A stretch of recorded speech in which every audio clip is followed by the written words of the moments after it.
कक्षा प्रारंभ करते हैं। अपना ट्रेडिशन ऑफ तीर्थंकरा जो सेकंड यूनिट है, इसमें हमने तीर्थंकरों का कंसेप्ट, तीर्थंकर ऋषभ देव के जीवन के बारे में पढ़ लिया था और कल हमने तीर्थंकर नेमिनाथ के बारे में संक्षेप में पढ़ा था।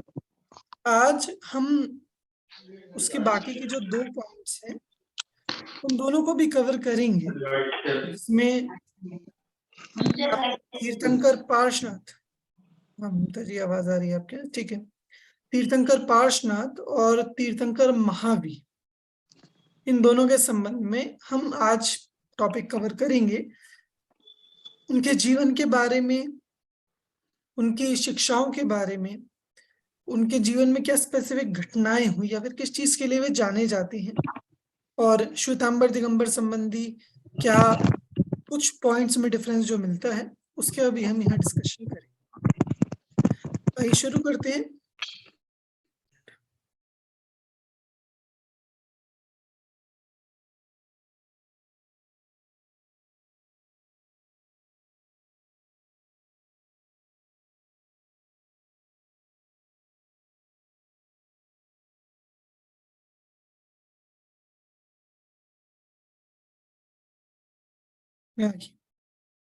सबसे पहले हम बात करते हैं तीर्थंकर पार्श्वनाथ की। देखिए, तीर्थंकर पार्श्वनाथ और तीर्थंकर महावीर, जैसे मैंने कल भी बताया था आपको कि जैसे बाकी तीर्थंकर पौराणिक माने जाते हैं, किंतु तीर्थंकर नेमिनाथ, तीर्थंकर पार्श्वनाथ और तीर्थंकर महावीर ये ऐतिहासिक महापुरुष माने जाते हैं। तो इन दोनों की भी ऐतिहासिक काल में परिगणना है, जिनके संबंध में हमें साक्ष्य भी मिलते हैं और लिटरेचर में भी जिनके बारे में मिलता ही है। तो इसलिए इन्हें हिस्टोरिकल कंसिडर किया जाता है। उनका जैसा जीवन शास्त्रों में दिया है और जो कुछ घटनाएं दी हैं वैसा ही हम यहाँ डिस्कस करेंगे। देखिए, तीर्थंकर पार्श्वनाथ, आप सभी को स्क्रीन दिख रही है? सर दिख रही है। ठीक है। तीर्थंकर पार्श्वनाथ इस 24वीं के 23वें तीर्थंकर थे। ठीक। और भगवान महावीर से लगभग 250 वर्ष पहले तीर्थंकर पार्श्वनाथ का शासन था। तो क्योंकि भगवान महावीर के जन्म को 2600 कुछ वर्ष हुए हैं और उसमें हम 250 पीछे जाते हैं, तो लगभग 3000 वर्ष पूर्व पार्श्वनाथ भगवान का काल पड़ता है। ठीक। तो इसलिए एक आइडिया से कि 3000 वर्ष पहले, आज से पार्श्वनाथ भगवान वाराणसी में राजा अश्वसेन और रानी वामा देवी जिनके माता पिता थे, और वाराणसी जो वर्तमान में बनारस इस नाम से जाना जाता है, ठीक, वाराणसी नाम भी मिलता ही है, तो वहां उनका जन्म हुआ था पार्श्वनाथ का। देखिए, एक सामान्य नियम ये रहता है कि तीर्थंकरों का जन्म जो अयोध्या नगरी में होता है और उनका निर्वाण माने मोक्ष समेत शिखर से होता है। ये एक सामान्य नियम है सभी तीर्थंकरों के लिए। पर ये इस काल के ही कुछ एक्सेप्शंस रहे हैं कि सभी तीर्थंकरों का जन्म अयोध्या में नहीं हुआ, अलग अलग स्थान पर हुआ, और मोक्ष भी सभी का समेत शिखर से नहीं हुआ, कुछ तीर्थंकरों का अलग अलग स्थान से हुआ। ठीक। तो उसी में पार्श्वनाथ भगवान का जन्म वाराणसी में बनारस में हुआ। इनके पिता राजा अश्वसेन और रानी वामा देवी इस नाम से जानी जाती है। एक बहुत बड़ा बेसिक डिफरेंस जो दिगंबर और श्वेतांबर परंपरा में भगवान पार्श्वनाथ को लेकर है, वही जो भगवान महावीर को लेकर भी है। वो ये कि दिगंबर परंपरा पार्श्वनाथ भगवान को बाल ब्रह्मचारी कंसिडर करती है कि उन्होंने विवाह नहीं किया था और सीधा ही उन्होंने मुनि दीक्षा लेकर तप आदि की। किंतु श्वेतांबर परंपरा में तीर्थंकर पार्श्वनाथ का विवाह हुआ था और उसकी भी कथा आती है। तो ये एक डिफरेंस है। भगवान महावीर के संबंध में भी ये डिफरेंस हमें देखने में आएगा कि जहां उनकी शादी श्वेतांबर अनुसार हुई थी और दिगंबर अनुसार नहीं हुई थी, तो ऐसा डिफरेंस देखने में आता है। देखिए, दिगंबर अनुसार तो वे बाल ब्रह्मचारी रहे। ये ऐतिहासिक पुरुष थे। हाँ हाँ, सर ये ऐतिहासिक पुरुष थे तो विवाह हुआ था या नहीं हुआ था, इसके भी तो कुछ ऐतिहासिक पौराणिक इसके भी कुछ रहे होंगे कि जिससे वो ठीक है, कह रहे हैं कि विवाह ठीक है। हुआ था। देखिए, तो वो चीज को ऐतिहासिक लेके पुरुष, ऐतिहासिक पुरुष होने का मतलब ये नहीं कि आपको उनके संबंध में सारी इतिहासगत जानकारी मिले, पर आप किसी को ऐतिहासिक पुरुष तब कंसीडर करते हो जब इतिहास से उसका अस्तित्व अगर सिद्ध होता है। मतलब हिस्टोरियंस को मतलब है सिर्फ उनके एग्जिस्टेंस प्रूव होने से। अगर उनका अस्तित्व सिद्ध हो रहा है कि हाँ ऐसा नाम का कोई व्यक्ति था, बस दैट्स इनफ, तो वे कहेंगे कि वे एक हिस्टोरिकल फिगर थे। ठीक। और अगर उनका अस्तित्व सिद्ध नहीं हो रहा है हिस्टोरिकल एविडेंसेस से, तो वे उनको ऐतिहासिक पुरुष ना कहकर पौराणिक पुरुष कहें। ठीक। तीर्थंकर पार्श्वनाथ के संबंध में उनकी उनका अस्तित्व सिद्ध है इतिहास से, इसलिए उन्हें ऐतिहासिक पुरुष के रूप में स्वीकार किया जाता है। पर उनके जीवन के बारे में सब कुछ ही मिले ऐसा नहीं। और देखिए, क्योंकि बात ये होती है कि कोई अगर दूसरे टेक्स्ट में कोई बात उल्लेखित होती है, जैसे कोई बौद्ध लिटरेचर में हो या फिर कोई वैदिक लिटरेचर में हो, तो उसे वे एज एन एविडेंस कंसिडर करें। पर क्योंकि पता है कि मान लो दिगंबरों ने लिखा है, श्वेतांबरों ने लिखा है, तो हर कोई अपने अनुसार ही लिखेगा। तो दिगंबर कहेंगे कि हमारा मत ये है, श्वेतांबर कहेंगे कि हमारा मत ये है, तो उसे उसे एज अ एविडेंस नहीं लिया जा सकता ना कि हाँ देखो उस ग्रंथ में लिखा है, या दिगंबर कह रहे हैं कि उनके ग्रंथों में लिखा है। तो इसीलिए उनके एग्जिस्टेंस का तो एविडेंस है, पर उनके जीव, अरे आप पार्श्वनाथ भगवान छोड़िए, भगवान महावीर की भी शादी हुई थी या नहीं हुई थी, इसका भी हमारे पास कोई हिस्टोरिकल एविडेंस नहीं है। पार्श्वनाथ भगवान तो और 250 वर्ष पीछे चले जाते हैं। मतलब भगवान महावीर जो इतने फेमस फिगर हैं और जो बहुत उस समय फेमस रहे हैं और सभी दर्शन वालों ने जिन्हें स्वीकार किया है, तो उनके संबंध में भी इसका कोई हिस्टोरिकल एविडेंस हमारे पास नहीं है। सभी दर्शन से क्या हम बताना चाह रहे हैं कि बौद्ध दर्शन, चार्वाक दर्शन, वो भी? नहीं नहीं, वो इसलिए कि उन लोगों के सभी दर्शनों में भी भगवान महावीर के संबंध में उल्लेख आए हैं।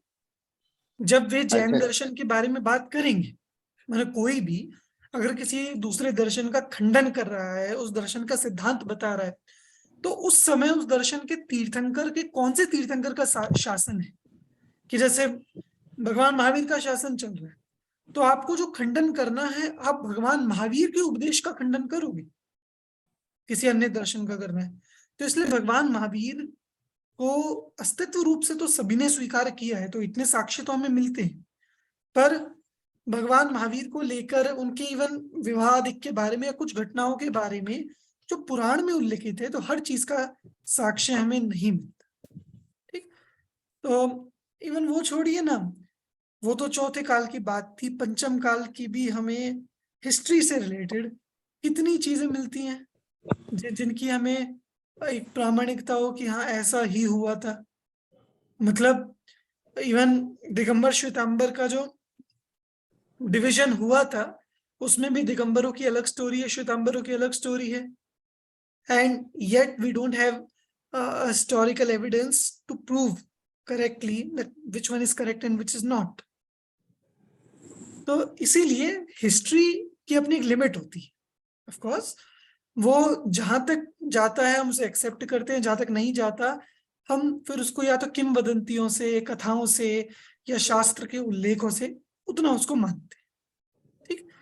तो इसीलिए ये अभी रिसेंट हिस्ट्री में ही ये क्वेश्चंस खड़े हो जाते हैं। हम जो pre historic kind of time है पाषाण भगवान वाला, उसके बारे में तो हम कुछ कह नहीं सकते। ठीक है। फिर भी कभी कोई साक्ष्य इसके बारे में मिले तो इंटरेस्टिंग होगा देखना जरूर। आपका माइक म्यूट है।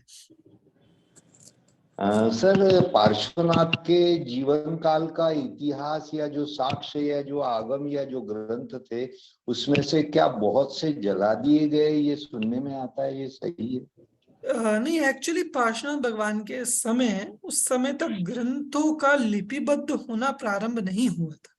इवन भगवान महावीर के समय भी जो आप लोगों की नेक्स्ट यूनिट आएगी, हिस्ट्री ऑफ कैनोनिकल लिटरेचर, कि पूरा आगम साहित्य किस प्रकार से लिखा गया, निबद्ध हुआ, तो उसमें सारी बातें आएंगी कि भगवान महावीर के इतने वर्षों बाद शास्त्रों का लिपिबद्ध होना शुरू, मैंने उससे पहले तक मौखिक ही चलता था, तो भगवान पार्श्वनाथ के काल में भी वो सब मौखिक ही चलता था, तो इसलिए उसका कोई ऐसा लिखित प्रमाण रूप में नहीं कह सकते।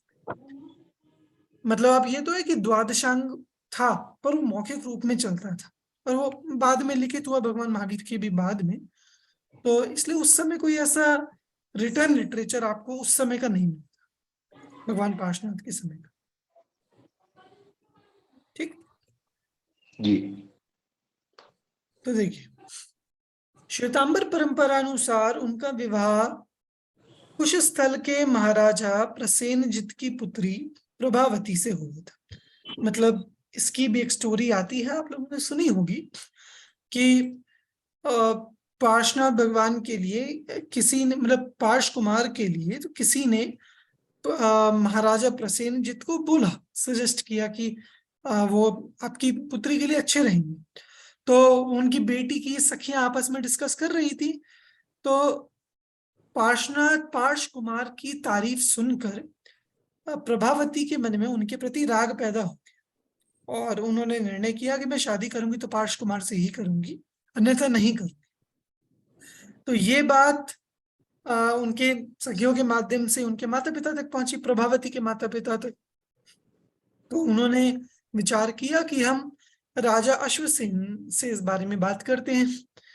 तो जब वे जा रहे थे, तो कहीं के एक राजा, मुझे नाम ध्यान में नहीं आ रहा, नोट्स में लिखा हुआ है कि वे भी इस कन्या को चाह रहे थे, प्रभावती को। तो उन्होंने कहा कि आप अपनी कन्या हमारे हाथ कर दो, वरना हम आपके राज्य पर आक्रमण कर देंगे। तब महाराज प्रसेनजित ने पूरा वृत्तांत राजा अश्वसेन के पास पहुंचाया, ये भी कि पार्श कुमार से उनकी पुत्री विवाह करना चाहती है, और ये भी कि वो एक अन्य राज्य का राजा वो आक्रमण करने का और पुत्री को मांग रहा है। तो पार्श को इधर राजा अश्वसेन ने उन्हें आश्वासन दिया कि चिंता मत करो, हम आपकी सहायता करेंगे युद्ध में। तब पार्श कुमार ने कहा कि आपके होते, मतलब हमारे होते हुए पिताजी आपको जाने की क्या आवश्यकता है। तो उस स्थिति में पार्श कुमार स्वयं अपनी पूरी चतुरंगिणी सेना लेकर और युद्ध के लिए गए। वहां एक्चुअली युद्ध का प्रसंग ही नहीं बना, क्योंकि उनके मंत्री ने ही वो राजा को इतना बता दिया कि पार्श कुमार आ रहे हैं और देव भी उनकी सेवा में है, कोई देवोपुनीत रथ है उनके पास। तो जब इतना सब सुना तो उन्हें पता चल गया कि उनसे हमारा जीतना संभव नहीं है, वे कोई दिव्य पुरुष है। तो उन्होंने पहले ही हार स्वीकार अपनी कर ली। तो इस तरह जब महाराज प्रसेनजित जो कुश स्थल के थे, उनका राज्य बच गया और उनकी पुत्री की शील की रक्षा हुई, तब उन्होंने स्वयं अपनी पुत्री के विवाह का तरह से ऑफर पार्श्वनाथ भगवान के सामने रखा, और समझदारी का परिचय देते हुए पार्श्वनाथ स्वामी ने स्वयं अपने माता पिता की तरफ इस बात को रखा कि आप उनसे बात कीजिए। फिर वो सारी बातें होकर अंततः उनका विवाह वहां संपन्न हुआ, पार्श कुमार और प्रभावती का। ठीक, तो ये एक स्टोरी श्वेतांबर में पार्श कुमार के विवाह के संबंध में आती है। दिगंबर में स्ट्रेट है कि उनका विवाह नहीं हुआ था, वे बाल ब्रह्मचारी रहे थे। ठीक, एक दूसरी घटना जो पार्श कुमार के संबंध में आती है कि एक बार पार्श कुमार अपने, ये तो बहुत फेमस है, और ये वो कथा है जहां से पार्श्वनाथ भगवान का कहो, जब भी पार्श कुमार की बात होती है तो वहीं से वे जुड़े हुए होते हैं, मतलब इस घटना से जरूर उनका लिंक होता है।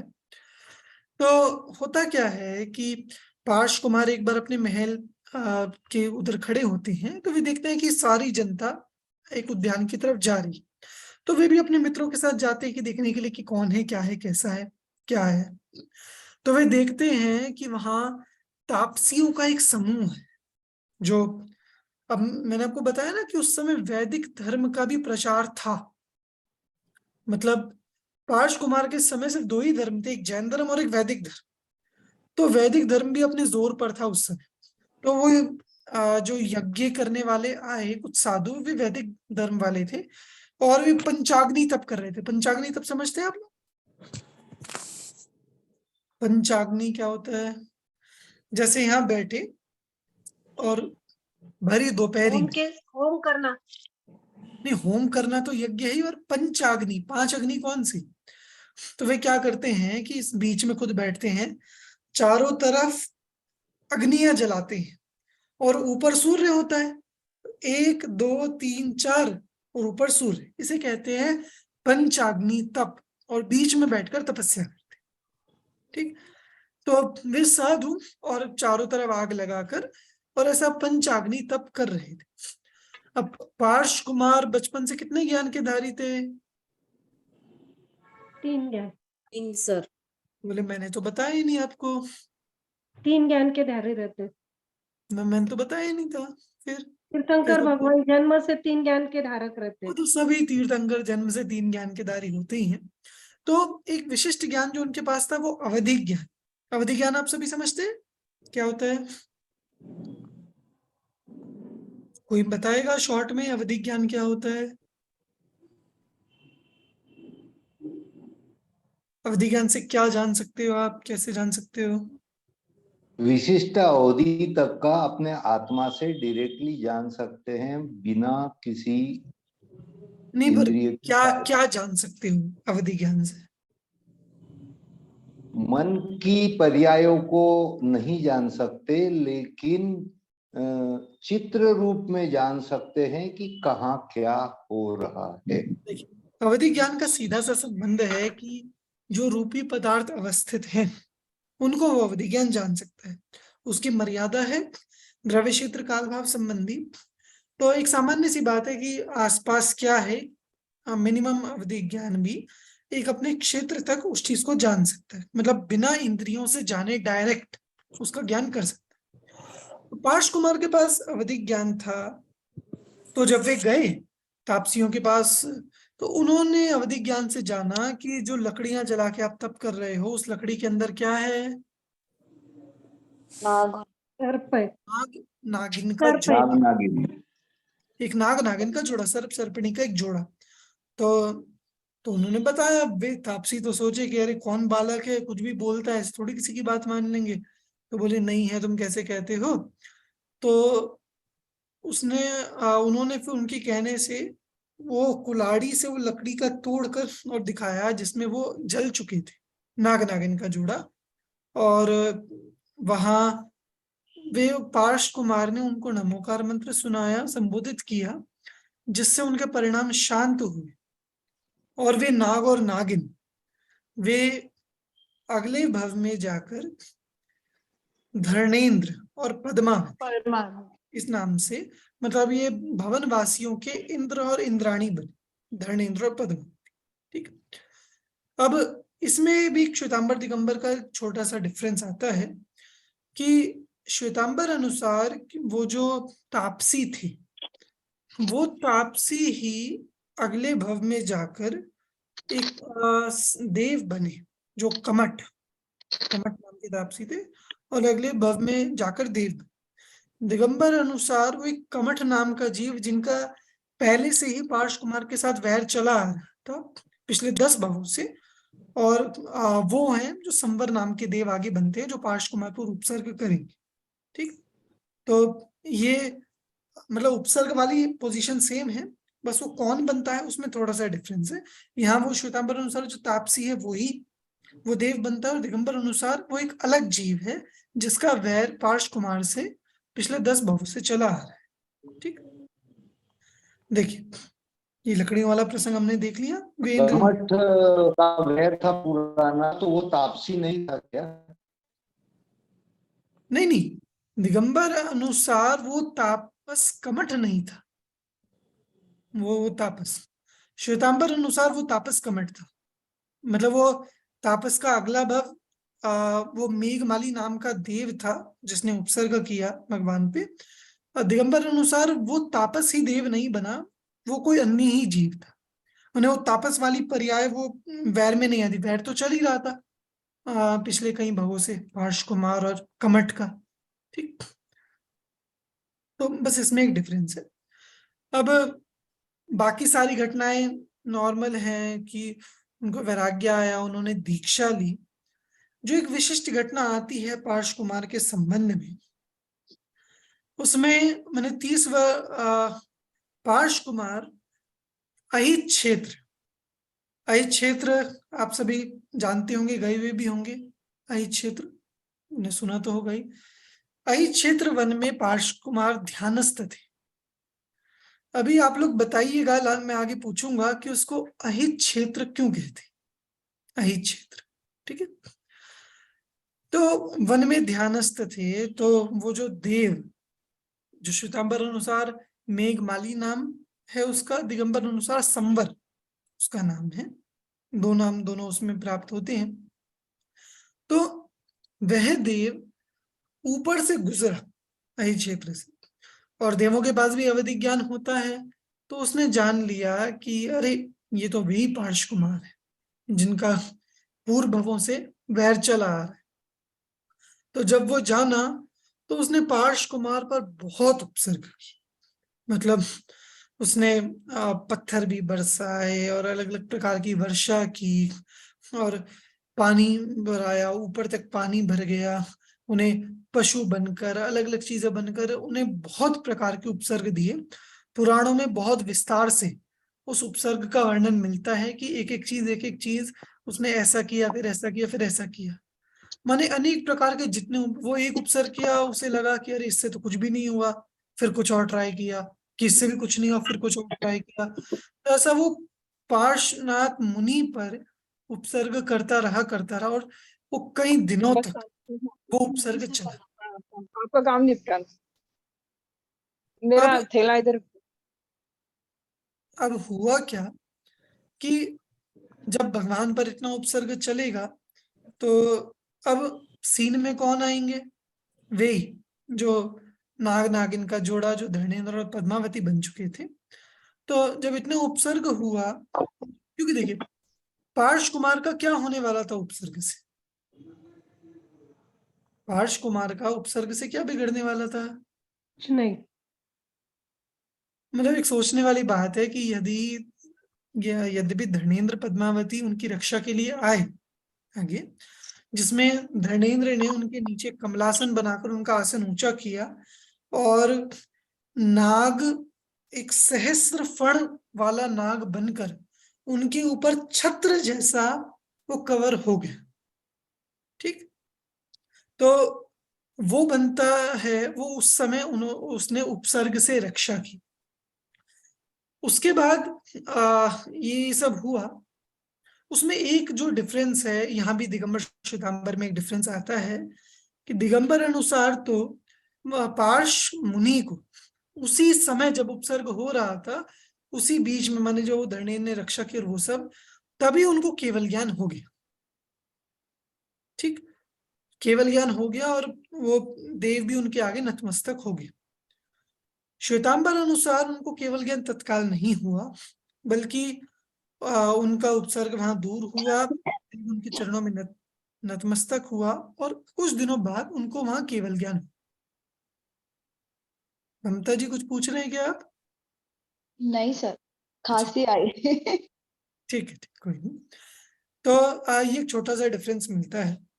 अब देखिए इसमें इंटरेस्टिंग बात क्या है कि धर्मेंद्र और पद्मावती के आने का क्या फायदा? यदि पार्श कुमार पर कोई फर्क ही नहीं पड़ने वाला था, सर का, क्योंकि तो वज्र विषभ नाराज संघनन के धारी, तद्भव मोक्षगामी तीर्थंकर के जीव और इतने बल के धनी, उन्हें कोई भी फर्क नहीं पड़ना था। तो धर्मेंद्र और पद्मावती को तो पता था वे तीर्थंकर हैं, कुछ नहीं होने वाला, फिर भी वे क्यों आए?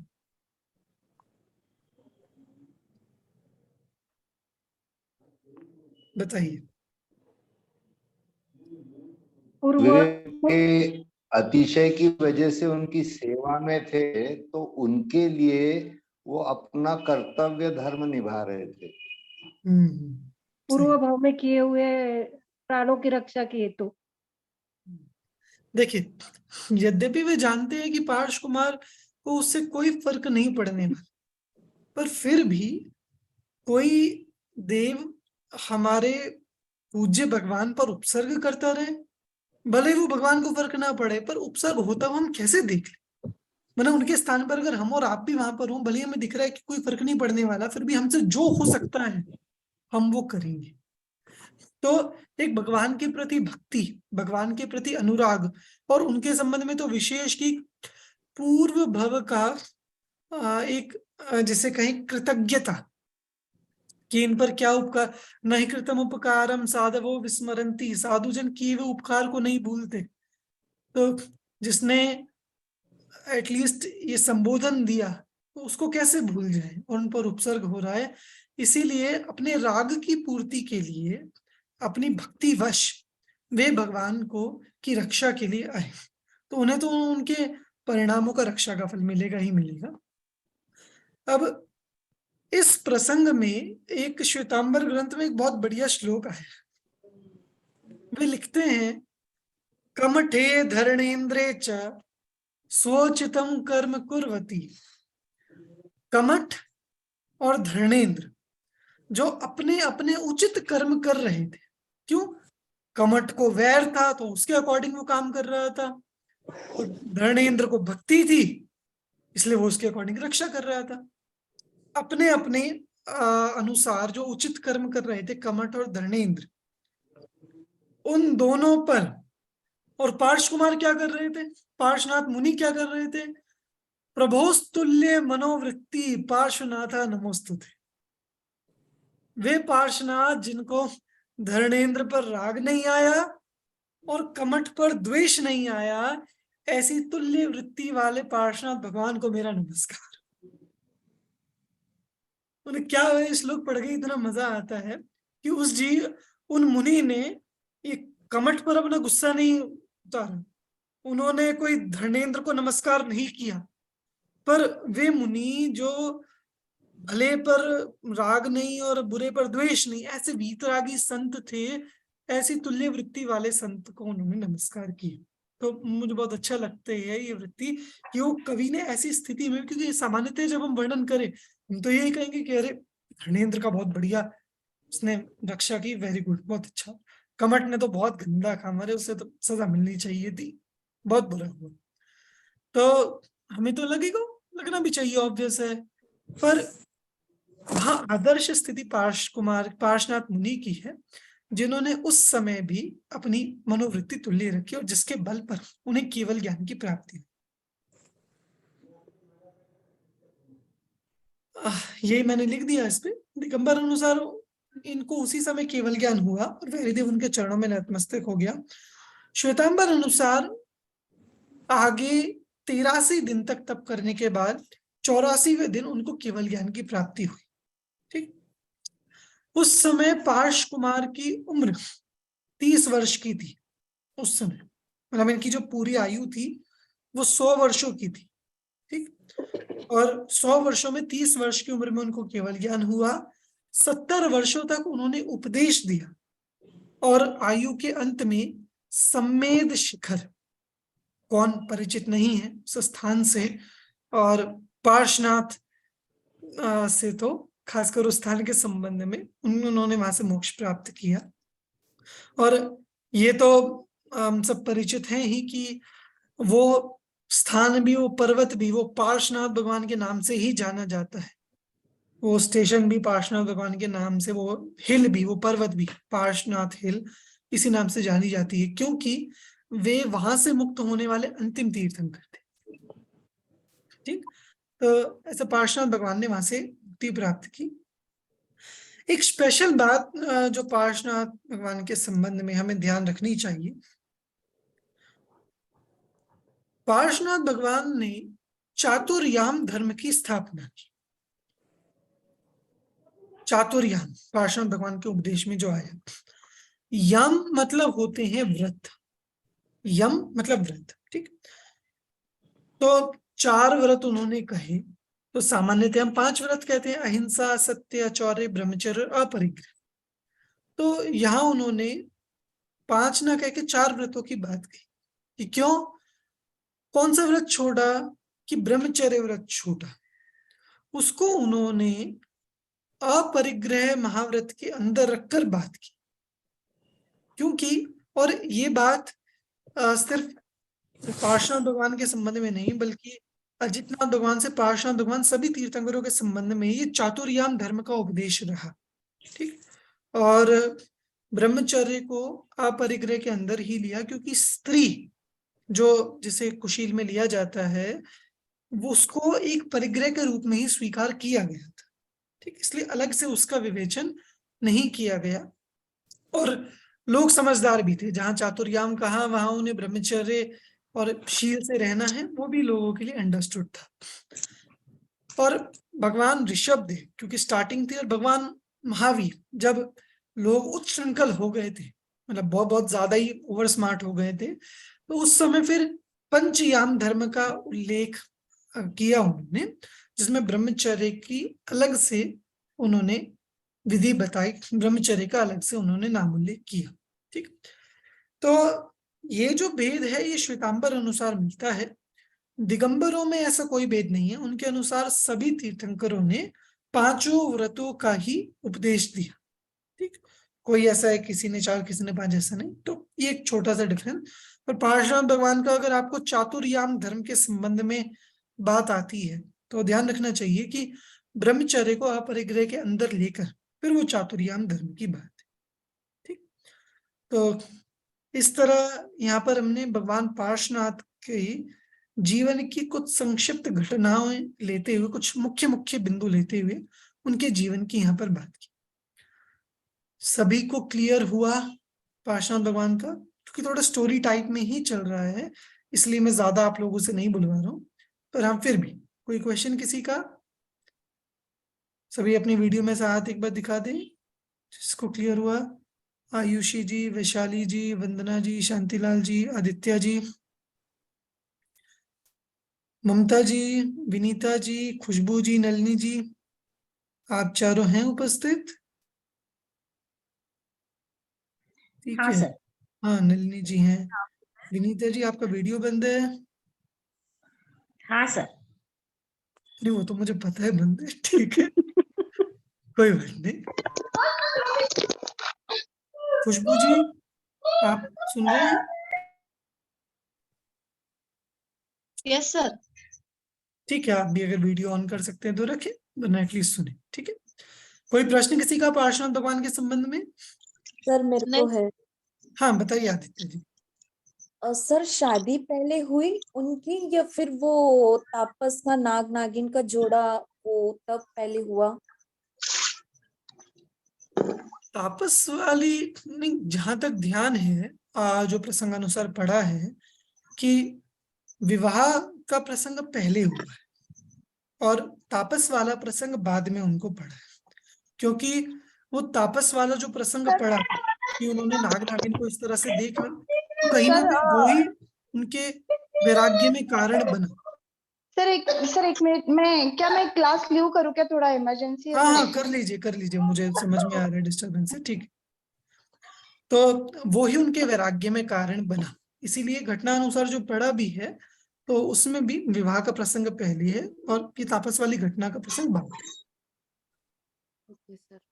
ठीक, और कोई प्रश्न किसी का? सर हाँ बताइए। भैया आपने वो चातुर्याम का यम का मतलब क्या बताया था? यम मतलब होता है नियम, व्रत, नियम संयम व्रत। ये यम शब्द होता है यद्यपि यम शब्द नियम संयम व्रत के अर्थ में होता है, तो क्योंकि वो उपपद लगा के चातुर्याम वो पूरा एक धर्म के अर्थ में उन्होंने कहा, तो याम मतलब व्रत नियम संयम। ओके। ठीक है, और कोई प्रश्न किसी का? ठीक है चलिए। हाँ, अहित क्षेत्र का आयुषी जी ने सही बताया, मैं पूछने वाला था अब बताइए, अब जहां पार्श्वनाथ मुनि पर उपसर्ग हुआ उस स्थान को अहित क्षेत्र क्यों कहते हैं?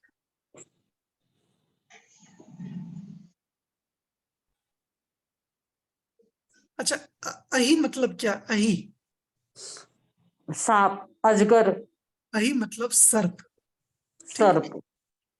और ये एक्चुअल में आपको बताऊं, ये अहित क्षेत्र नाम नहीं है, ये अहित छत्र नाम है। उस स्थान का नाम अहित छत्र इसलिए पड़ा जहां पर पार्श मुनि पर अहि मतलब सर्प रूपी छत्र से उनकी रक्षा हुई थी।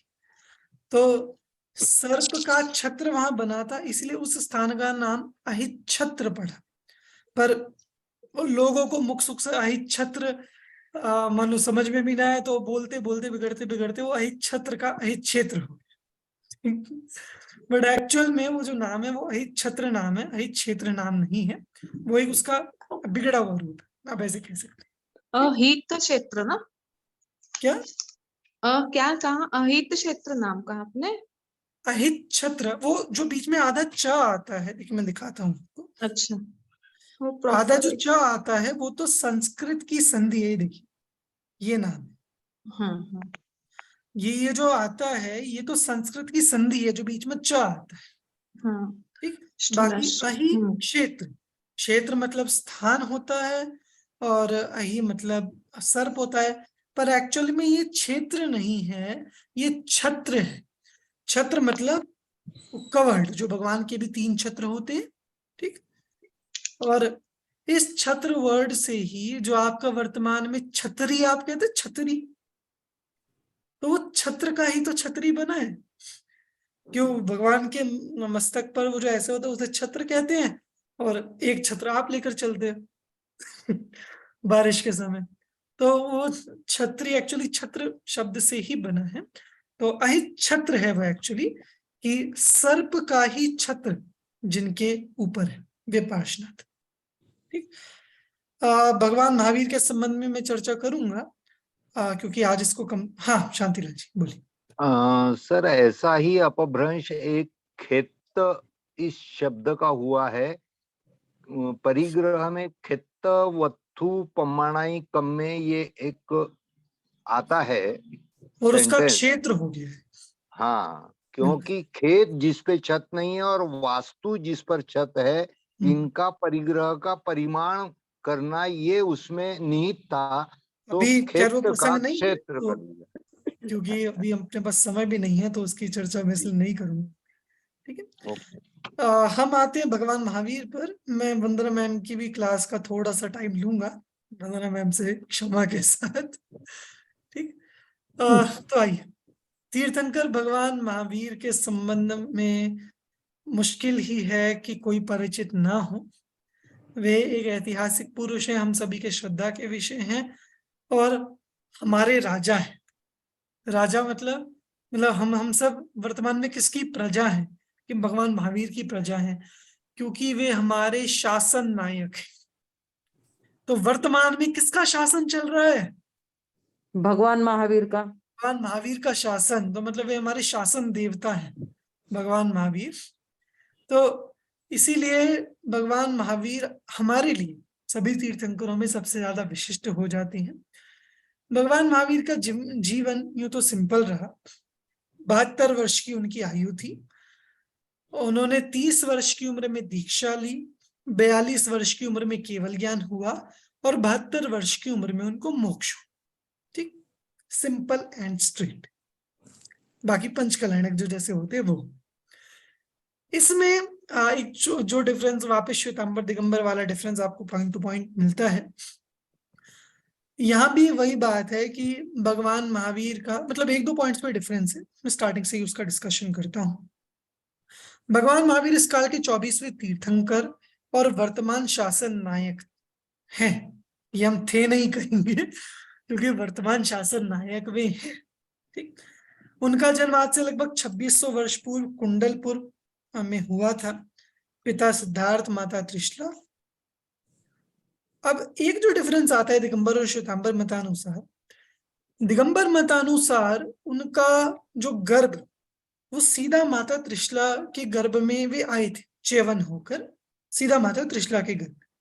श्वेतांबर अनुसार उनका जो गर्भ है वो देवानंदा नाम की ब्राह्मणी के गर्भ में हुआ था, वो उनका अवतरण। और तो ब्राह्मणी ने भी वो 14 स्वप्न देखे थे। पश्चात इंद्र ने, क्योंकि सभी तीर्थंकर क्षत्रिय कुल में ही पैदा होते हैं, इसलिए इंद्र ने वहां से ब्राह्मणी के गर्भ से भगवान महावीर को लेकर और माँ त्रिशला के गर्भ में उन्हें स्थानांतरित कर दिया था। और माता त्रिशला को भी तदनुसार 14 स्वप्न, दिगंबरों में स्वप्न 16 है, श्वेतांबरों में 14 है, वो भी डिफरेंस है, तो ऐसे आए। तो ये स्थानांतरण वाली बात की, उनको गर्भ स्थानांतरित कर दिया था, ये श्वेतांबर अनुसार मिलता है। दिगंबर अनुसार स्थानांतरित करने की कोई कथा नहीं आती और ना दिगंबर मानते हैं इसको कि स्थानांतरित किया जा सकता है। यद्यपि वंदना मैम आ चुकी हैं, पर मैं उनसे क्षमा के साथ 5 मिनट का समय और मांगूंगा। ठीक, देखिए, तो इस तरह भगवान महावीर का गर्भ हुआ। उनका जन्म हम सभी जानते हैं चैत्र शुक्ल त्रयोदशी, जो हम महावीर जयंती के रूप में मनाते हैं पूरे भारतवर्ष में। ठीक, अप्रैल के आसपास आती है, उनका जन्म हुआ। बाल्यावस्था में वे अति बलशाली थे और जो 2 कथाएं उनके संबंध में आती हैं वो बहुत फेमस है, हम सभी ने सुनी है। एक कि वो एक देव परीक्षा करने के लिए आया भगवान महावीर की, कि मतलब बहुत चर्चा चल रही थी भगवान महावीर के बारे में इंद्र की सभा में, तो एक देव ने कहा मैं परीक्षा करूंगा। तो आता है कि वो सर्प बन के वो वृक्ष पर चढ़ गया और वहां से भयभीत करता है, अथवा फिर वो बालक बनकर उनके साथ खेलने लगा और फिर वो असुर बन के बहुत बड़ा हो गया। तो कोई भी अवस्था में भगवान महावीर डरे नहीं और भगवान महावीर ने मर्दन किया। ऐसे एक हाथी का भी प्रसंग आता है कि एक बार एक हाथी वो पागल हो गया और नगर में ऐसा हाहाकार मचा रहा था, तो भगवान महावीर ने उसे भी कंट्रोल किया। तो ये पुराणों में कथाएं हैं, तो इसलिए भगवान महावीर के साथ भी जोड़ी जाती हैं। ये उनका बल दिखाने के लिए मुख्य रूप से, कि वे इतने बलशाली थे और इतने बुद्धिजीवी प्राणी थे बचपन से ही। सर सॉरी फॉर डिस्टर्बिंग, मैं ना क्लास जा सकती हूँ, थोड़ा सा काम है। हाँ हाँ भाई, ठीक है, आप रिकॉर्डिंग सुन सकते हैं बाद में। एक और डिफरेंस जो श्वेतांबर और दिगंबर अनुसार आता है कि श्वेतांबर अनुसार भगवान महावीर के माता पिता, जब भगवान महावीर 28 वर्ष के थे तब उनके माता पिता का स्वर्गवास हो गया था, और क्योंकि उनकी प्रतिज्ञा थी कि जब तक माता पिता रहेंगे तब तक मैं दीक्षा नहीं लूंगा। और दिगंबर अनुसार ऐसा नहीं था, उनके दीक्षा के समय भी उनके माता पिता थे। ठीक, एक अच्छा पॉइंट इसमें लिखना रह गया है, जो एक सबसे बड़ा है विवाह के संबंध में, कि दिगंबर अनुसार भगवान महावीर बाल ब्रह्मचारी रहे और श्वेतांबर अनुसार उनका विवाह यशोदा नाम की कन्या से हुआ था। ठीक, जब भगवान महावीर ने आगे दीक्षा ली, ये भी फिर आगे डिफरेंस आता है कि दिगंबर अनुसार वे अचेलक ही रहे थे और श्वेतांबर अनुसार दीक्षा के समय देवदूष्य वस्त्र धारण किया, जो 13 महीने तक उन्होंने धारण किया, और उसके बाद वो वस्त्र एक श्रावक ने ले लिया था और फिर वे अचेलक हुए थे भगवान महावीर। आगे एक डिफरेंस और आता है दिगंबर, मतलब मुझे ऐसा लगता है कि भगवान महावीर के संबंध में ही दिगंबर श्वेतांबर में बहुत डिफरेंस है उनकी कथा के संबंध में। दिगंबर अनुसार जब भगवान महावीर को केवल ज्ञान हो गया, तो केवल ज्ञान होने के 66 दिन तक उनका उपदेश नहीं हुआ भगवान महावीर का। तो 66 दिन बाद इंद्र को पता चला कि गणधर नहीं है, इसलिए उपदेश नहीं हो रहा है। तो वो गौतम स्वामी जो उस समय ब्राह्मण थे, तो इंद्र ने किसी प्रकार उनको समव शरण में लाकर और फिर भगवान का उपदेश हुआ, जिससे वे बुद्ध मतलब ज्ञानी हो गए और फिर मुनि होकर उन्होंने गणधर पद भी ग्रहण की। श्वेतांबर अनुसार उनका प्रथम उपदेश हुआ था वो देवों के लिए हुआ था, मतलब केवल ज्ञान होते ही उनका उपदेश हो गया था। प्रथम उपदेश देवों के लिए हुआ था, दूसरा उपदेश मनुष्यों के लिए हुआ था, उनकी सभा में मनुष्य थे। और फिर मध्यम पावा नाम के स्थान पर जब वे वो बाहर उद्यान में उनका समवशरण था, तो वहां इंद्रभूति गौतम वहां आए, वो उनको देखने के लिए, उनके दर्शन के लिए, और भगवान महावीर ने उनको संबोधित किया, जिससे गौतम स्वामी यहीं दीक्षित होकर और भगवान महावीर के प्रथम और मुख्य गणधर के रूप में स्थापित हुए।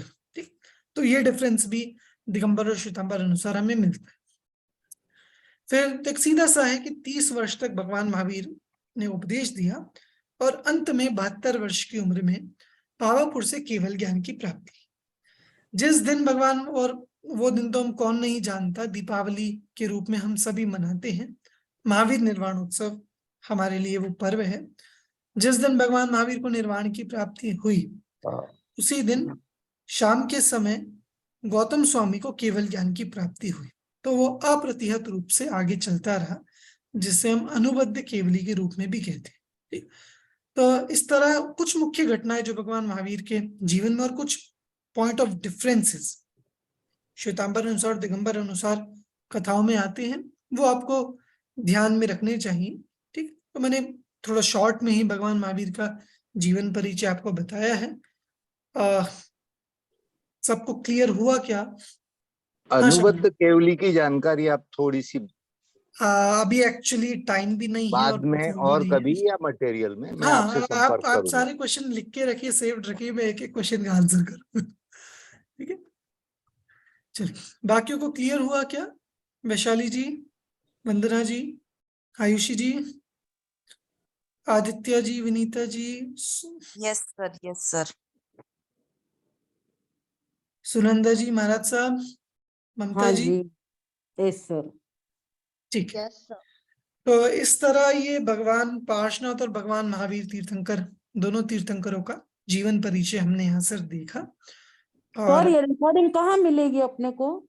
ये रिकॉर्डिंग मैं ग्रुप पर ही शेयर करूंगा, पिछली वाली भी मैंने की है और हाँ अभी जी। वाली भी मैं करूंगा शेयर, तो वहां से आप सुन सकते हैं। मुझे नहीं दिख रही थी रिकॉर्डिंग, इसलिए मैं पूछा। एक बार सारी रिकॉर्डिंग वापस डाल दूंगा दोबारा से। ठीक है, तो ये इस ग्रुप में मिलेगी क्या? जिस ग्रुप पर ये मैसेज आता है ना क्लास ज्वाइन करने का, उसी ग्रुप पर मिलेगी। ओके, ठीक है मेरा सर, ठीक। हाँ जी। तो इस तरह आपकी ये सेकंड यूनिट जो ट्रेडिशन ऑफ तीर्थंकरास, ये भी यहाँ पर कंप्लीट होती है। तो देखिए, मैंने आपकी दूसरी यूनिट भी पूरी करवा दी। ठीक है, फर्स्ट पेपर के लिए आपकी यूनिट 1 और यूनिट 2 कंप्लीट हो चुकी है। यूनिट 4 और यूनिट 5 कल आपकी मेरी वाली क्लास नहीं रहेगी, कल एक दिन का गैप है आपके लिए।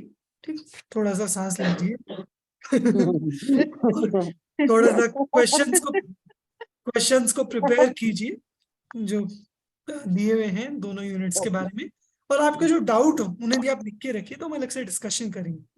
उसके बाद 25, 26, 27 3 दिन प्रोफेसर भागचंद जी जैन भास्कर, जिनका मैंने आपको डाला था मैसेज ग्रुप पे, उनके लेक्चर रहेंगे आपकी यूनिट 4 और यूनिट 5, जो Jain art and architecture, Jain sculptures, paintings, उस सब पर है।